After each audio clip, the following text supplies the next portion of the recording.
सांगली मिरज परिसरातील इंजिनिअरिंग आणि MBA कॉलेजच्या शोधात असाल तर ही रील पूर्ण बघा, प्रत्यक्ष येऊन खात्री करा आणि मगच ऍडमिशनचा निर्णय फायनल करा। हे आहे सांगली मिरजेच्या मध्यवर्ती ठिकाणी ऑटोनॉमस NAC A ग्रेड असणारं अंबाबाई तालीम संस्थेचे Sanjay Bhokare group of institute Miraj. इथे MBA, पॉलिटेक्निक, इंजिनिअरिंग मधील 7 ब्रांचेस मधील तुमच्या आवडीच्या ब्रांचच्या प्रवेशासाठी नक्की भेट द्या।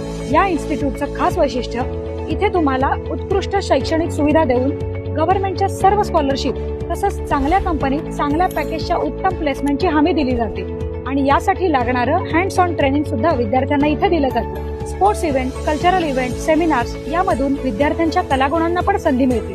विद्यार्थ्यांसाठी हॉस्टेल, कॉलेज बस या सुविधा आहेत। सुंदर कॅम्पस तसेच अतिशय मानाचा असा radio city business Titans excellence in education award या संस्थेला मिळालाय। अधिक माहितीसाठी डिस्प्लेवर दिलेल्या नंबरला लगेच फोन करा आणि ऍडमिशन घेऊ इच्छिणाऱ्या तुमच्या मित्रमैत्रिणींना आणि त्यांच्या पालकांना हे रील नक्की शेअर करा। ताज्या बातम्यांसाठी महान करेला सबस्क्राइब करा आणि बेल आयकॉनला क्लिक करा। गौरीशंकर नगर खोतवाडी येथे घरात सुरू असलेल्या जुगार अड्ड्यावर छापा, 7 जुगारी ताब्यात। खोतवाडी तालुका हातकणंगले येथील गौरीशंकर नगर येथे घरात सुरू असलेल्या 3 पणी जुगार अड्ड्यावर शहापूर पोलिसांनी छापा टाकला। या कारवाईत 7 जणांना ताब्यात घेण्यात आलं असून रोख रक्कम, मोबाईल व 4 मोटरसायकली असा 3,45,850 रुपयांचा मुद्देमाल जप्त करण्यात आला आहे।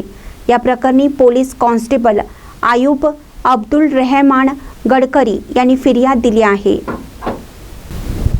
याबाबत पोलिसातून मिळालेली माहिती अशी की खोतवाडी गावातील शिंदे गल्लीतील गौरीशंकर नगर येथील वैजनाथ साळुंके यांच्या घरात विनापरवाना बेकायदेशीररित्या 3 पाणी जुगार सुरू असल्याची माहिती शहापूर पोलिसांना मिळाली।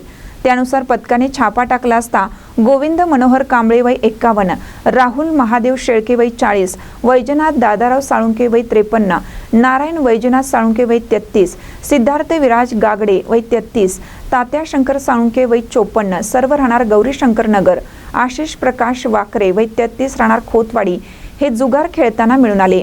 या कारवाईत 6,350 रुपये, 1,04,500 रुपयांचे 5 मोबाईल आणि 2,35,000 रुपयांच्या 4 मोटरसायकली असा 3,45,850 रुपयांचा मुद्देमाल जप्त करण्यात आला। महानकर न्यूजसाठी सुभाष भस्मे, इचलकरंजी।